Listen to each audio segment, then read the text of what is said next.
اور اس میں وہ کہہ رہا ہے کہ جی ہم نے وہ قادیانیوں والا فیصلہ واپس کروا لیا. میں بار بار کہہ رہا ہوں تم لوگ مجھے اس طرف لے کے جا رہے ہو کہ میں زبان کھولوں گا نا تو پاکستان کی اسٹیبلشمنٹ کے لیے بھی مشکل وقت آ جائے گا, سپریم کورٹ کے لیے بھی مشکل وقت آ جائے گا, اور تمہارے اوپر بھی مشکل وقت آ جائے گا. میری زبان بند رہنے دو. تمہیں پتہ ہے کہ کیا فیصلے کے ساتھ ہوا ہے.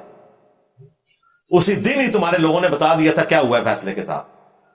تمہارا جو اس وقت فرنٹ فیس ہے نا, جو پی ٹی آئی کے بھی وہ بنے ہوئے ہیں فرنٹ فیس اس وقت, حامد رضا, اس نے سپریم کورٹ کے باہر اسی دن تقریر کر دی تھی. اس نے کہا تھا یہ کوئی نہیں ہے پیرا حذف کرنا, تفصیلی فیصلے میں پتہ چلے گا کیا ہے, کیونکہ وہ ایک چیز دوسرے کے ساتھ جڑی ہوئی تھی. اس وجہ سے میری زبان بند رہنے دو. منو جان بوجھ کے تسی کہہ دو کہ میں بولا تھا کہ تسی منو کو میں قادیانیاں دا سپورٹر ہاں.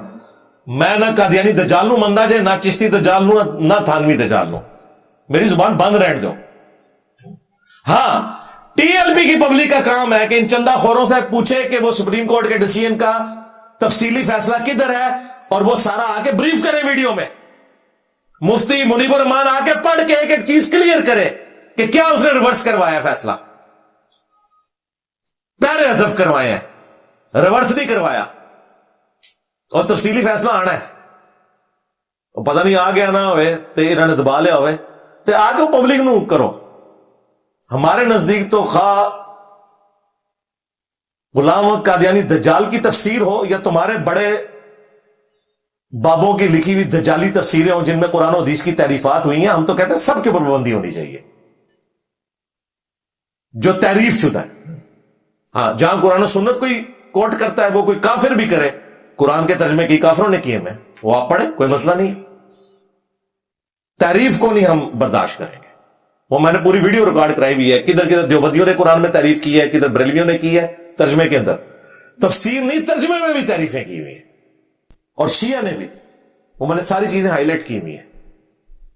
منو اس پاسے نہ کھڑو. ہاں, تو ہم پتہ میں جو زبان کھولنا تھا میں پھر کچا کھا جانا. تو اس میں بھی اس نے نا وہ ذکر ایویں ایک چونڈی ماری اس کے جی وہ اسی پھر کرا لیا نا, اور چل تو کرا لیا, تو 1 کروڑ روپے لایا سی نا تو باہر نکلنا ہونا, دینا گرفتاری, کرا ضمانت. علمی پوائنٹ نمبر 9, وہ کہتا ہے جی انجینئر لوگوں کو گمراہ کر رہا ہے. یعنی چشتی رسول اللہ پارٹی کا نائب امیر کہہ رہا ہے انجینئر لوگوں کو گمراہ کر رہا ہے, کیونکہ وہ بتا رہا ہے کہ ہم چشتی رسول اللہ پارٹی ہیں. لو سامو اے جے گمراہی. گمراہی نہیں ہے, میں اعلیٰ حضرت کے نامکمل مشن کی تکمیل کر رہا ہوں. تمہارے اعلیٰ حضرت نے اتنی چھوٹی سی پڑیا جو لکھی تھی اسام الارمین, جس میں اس نے 5 کفر کے فتوے لگائے تھے, کروڑوں دیوبندیوں کے امام اشرف تھانوی کو اس نے کافر ڈکلیئر کیا, کروڑوں دیوبندیوں کے امام اور مدرسہ دیوبند کے بانی قاسم نانوتوی کو اس نے کافر ڈکلیئر کیا. تو وہ لوگوں کو گمراہ کر رہا تھا. کہتے نہیں, وہ گستاخوں کو ایکسپوز کر رہا تھا. تو جناب صرف اعلیٰ حضرت ہی ذمہ داری ہے, ساڑھی کوئی ذمہ داری نہیں ہے. 1905 میں اسام الارمین لکھی گئی, اور ایگزیکٹلی 100 سال کے بعد آلموسٹ 2009 میں میرا ریسرچ پیپر آ گیا اندھا دھند پیروی کا انجام, حسام الارمین پلس, جس میں نے بتایا کہ یہ بابا جو تمہیں لوگوں کو گستاخ بتا رہا ہے نا, اس نے خود گستاخیوں کو انڈورس کیا ہوا ہے, یعنی کہ چشتی رسول اللہ. آج تک ان کے پاس بانا تھا یہ جی بزرگوں کی کتابیں بدل گئی ہوئی ہیں, آپ اعلیٰ حضرت سے چشتی رسول اللہ ثابت کریں. میں نے ثابت کر دیا ہے. تمہارے اعلیٰ حضرت نے چشتی رسول اللہ والی کتاب سبا سرابل کے بارے میں فتاوی رضویہ میں لکھا کہ یہ رسول اللہ کی بارگاہ میں مقبول ہے.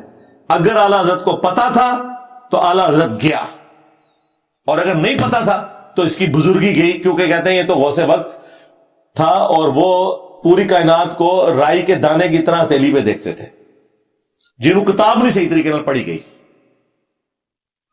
1921 تک کوئی کتابیں نہیں بدلی ہوئی تھی, اعلیٰ حضرت تو دفاع کر کے گئے. 1937 میں فوت ہوئے پیر میر علی شاہ صاحب المعروف ٹارزن, میں نے ان کا نام رکھا ہے, انہوں نے ٹارزن بنا کے پیش کیا ہوا نا ان کو. انہوں نے تحقیق الحق فی کلمت الحق کے اندر چشتی رسول اللہ کا دفاع کیا ہوا ہے. انہیں جا کے غلام محمد قادیانی دجال نال کی مناظرہ کرنا سی.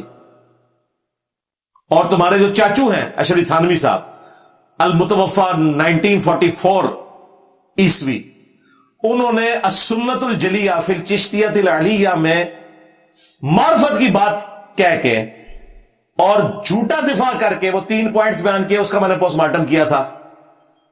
تم لوگ کہہ رہے ہو کتابیں بدل گئی ہیں. ہمارے جو ایک دوست ہے، اینکر بھی ہیں، ڈاکٹر احمد نصیر صاحب حافظہ اللہ تعالی، انہوں نے پوڈ کاسٹ میں مفتی حنیف قریشی صاحب سے پوچھا کہ آپ کہہ رہے ہیں کتابیں بدل گئی ہیں انجینئر صاحب کے ڈر کی وجہ سے. 2009 میں تو آپ نے مناظرے میں دفاع کیا ہوا تھا، جواب ہی نہیں دیا. شبلی بولے اس طرح پڑھ، لا الہ الا اللہ شبلی رسول اللہ، اور ختم نبوت کے ڈاکوؤں، شبلی کو رسول بنانے والوں، لا الہ الا اللہ چشتی رسول اللہ، لا الہ الا اللہ شبلی رسول اللہ. انہوں نے پھر پڑھا لا الہ الا اللہ شبلی رسول اللہ. اب بات یہ انہوں نے شبلی کو کیا کہا؟ کون ہے؟ کافر ہے. ان کے علماء نے لکھا شبلی نے جتنی باتیں کی حالت سکر اور مستی میں کی، خبردار زین ہر کسی سے مغل صوفیاء کے بارے میں زبان نہ کھولنا. تم بکی جا رہے ہو، تمہارے کافر کہہ رہے نہ کھولنا، تم بکی جا رہے ہو. خبردار زین ہر کسی سے مغل صوفیاء کے بارے میں زبان نہ کھولنا. تم بکی جا رہے ہو، تمہارے کافر کہہ رہے نہ کھولنا، تم بکی جا رہے ہو. پھر کہتا ہے میں جواب تو بار بار دیتا ہوں کتابیں بدل گئی ہیں. نہ مفتی، میں نے بار بار کہا ہے کہ اے مفتی، تو رسول اللہ کو کیا منہ دکھائے گا کہ تو نے 2009 کے مناظرے میں شتی ہاتھ کے نام کے اوپر چشتی رسول اللہ کا دفاع کیا تھا، اور اس سے بڑھ کر ان کے اعلی حضرت نے شتی ہاتھ کے نام کے اوپر لوائی اعظم من لوائی محمد، جو بایزید نے بکواس کی تھی کہ قیامت کے دن محمد اور تمام نبی میرے جھنڈے کے نیچے ہوں گے اور میرا جھنڈا محمد سے بھی بڑا ہوگا. توبہ توبہ توبہ. تعویل بھی نہیں ہو سکتی کہ وہ رسول اللہ کا جھنڈا اٹھایا ہوگا. رسول اللہ نے تیرے سے جھنڈا اٹھوانا ہے، یزید پیو بایزید، وہ تو مولا علی اٹھائیں گے جھنڈا. اس نے کہا میرا جھنڈا محمد کے جھنڈے سے بڑا ہوگا. تیرا جھنڈا میں بتاتا ہوں کیا بخاری میں ہے، ہر غدار کے لیے میدان محشر میں جھنڈا بلند ہوگا اور کہا جائے گا یہ فلاں بن فلاں ہے. تمہارے بڑوں کے چنڈے چڑھنے ہیں. اس کا دفاع اعلیٰ حضرت نے فتاوی رضیہ میں کیا ہے کہ یہ بایزید کے منہ سے اللہ بول رہا تھا. اعلیٰ حضرت بھی فارغ ہو گیا. جی نوی گل لے لو. صرف مفتی حنیف قریشی نے دفاع نہیں کیا، اس نے تو کہا نا کہ اس کے منہ سے اللہ بول رہا تھا. اعلیٰ حضرت نے بھی دفاع کیا. اعلیٰ حضرت گئے. یہ 2 والے میں نے دے دیا آپ کو، چشتی رسول اللہ والا اور لوائی اعظم من لوائی محمد، جو تذکرۃ الاولیاء میں فرید الدین عطار نے نقل کیا تھا، جسے منگولوں نے کیا تھا. تیسرا والا کشف المحجوب میں صاحب اور سکر کا، جو میں نے پہلے بھی بیان کیا کہ نبی علیہ السلام کے اوپر جھوٹ باندھا کہ انہوں نے اپنے صحابی کی بیوی سے شادی کر لی تھی، وہ ان کو پسند آ گئی تھی اور اللہ تعالیٰ نے نفرت ڈال دی تھی زید ابن حارثہ کے دل میں سیدہ زینب کی. اور ساتھ ہی حضرت داؤد علیہ السلام پہ وہ جھوٹا واقعہ جو تورات میں لکھا تھا کہ وہ اپنے صحابی کی بیوی پہ عاشق ہو گئے تھے اور بعد میں شادی کر لی، اسے جنید بغدادی کا صاحب ثابت کیا. اور تواڈے داتا صاحب بھی جنید بغدادی اور بایزید بستامی کا دفاع کرتے کرتے اپنا بیڑا گرک کروا بیٹھے. تو تسی انہوں کا دفاع کرتے کرتے اپنا بیڑا گرک کروا بیٹھے. آپ نے کہنا کتابیں بدل گئی ہیں. نہ پرنٹ کر رہے ہو اور آم کی کمائیاں کھا رہے ہو، مناظرے لڑ رہے ہو. 3 والے ہو گئے. چوتھا تذکرۃ الاولیاء میں فرید الدین عطار نے نقل کیا کہ بایزید کہتا تھا میں ہی عرش ہوں، میں ہی کرسی ہوں، میں ہی ابراہیم ہوں، میں ہی موسیٰ ہوں، میں ہی عیسیٰ ہوں، میں ہی محمد ہوں. نعوذ باللہ. ہاں، اور پھر کہا میں ہی حق ہوں، یعنی اللہ ہونے کا بھی دعویٰ کر دیا. اور کشف المحجوب میں بھی ہے کہ یہ کہتا تھا سبحانی ما اعظم شأنی، میں پاک ہوں، میری شان کتنی بلند ہے. اور علی اجویری صاحب بھی کہتے ہیں وہ اصل میں اللہ ان کے منہ سے بول رہا تھا. سیم یہی جملہ تذکرۃ الاولیاء میں بھی لکھا ہے کہ جب وہ لوائی اعظم من لوائی محمد کہتے تھے یا سبحانی ما اعظم شأنی، تو ان کے منہ سے اللہ بولتا تھا. 4 والے اور 5واں جو انہوں نے جھوٹا خواب امام حنیفہ کے متھے مارا. امام حنیفہ بیچاروں کا کوئی قصور نہیں ہے کہ جی امام حنیفہ نے خواب میں دیکھا کہ میں رسول اللہ کی قبر میں اتر کے ہڈیاں سمیٹ رہا ہوں. توبہ توبہ. شیطانی خواب گھڑ کے جھوٹ امام حنیفہ کے متھے مارا. نبی علیہ السلام کی قبر میں کوئی ہڈیاں نہیں ہے، ان کا جسم اطہر بالکل سلامت ہے. کہتا ہے نہیں خواب کا واقعہ ہے. خواب اس طرح کا گستاخانہ نہیں ہو سکتا. خواب گھڑنا تھا تو ہم سے پوچھتے ہیں، ہم بھی بریلوی رہے کہ نبی علیہ السلام کی انہوں نے چارپائی سمیٹی، آپ کا آسا مبارک، آپ کی چادر مبارک، آپ کے برتن سمیٹے، ہڈیاں، اور اس میں الفاظ ہے بعض کو بعض سے الگ کر رہے ہیں، اور تعبیر یہ ہے کہ وہ سنت کو جمع کریں گے. وہی کوئی نہیں ہوئی سنت جنہوں نے جمع کی تھی انہوں نے کتابیں پہ ہی ہیں جی. ایک ایمنی جی پڑی ہے امام حنیفہ نے لکھی کتاب الفقہ الاکبر، جس میں لکھا ہے کہ رسول اللہ کے ماں باپ کفر کی حالت میں مرے ہیں، نعوذ باللہ. ہاں ملا علی قاری نے باقاعدہ دفاع کی ہے کہ ہمارا امام صحیح بھونک کے گیا تھا. اب میں پوچھتا ہوں ٹی ایل پی والوں سے کہ امام حنیفہ کی قبر کشائی کب کرنی ہے؟ وہ تو کہتا تھا رسول اللہ کے ماں باپ کفر میں مرے ہیں. ہن بولو، پتہ لگ جائے گا کنے عاشق رسول ہو. لوگوں نے تختہ مشق بنایا انہوں نے.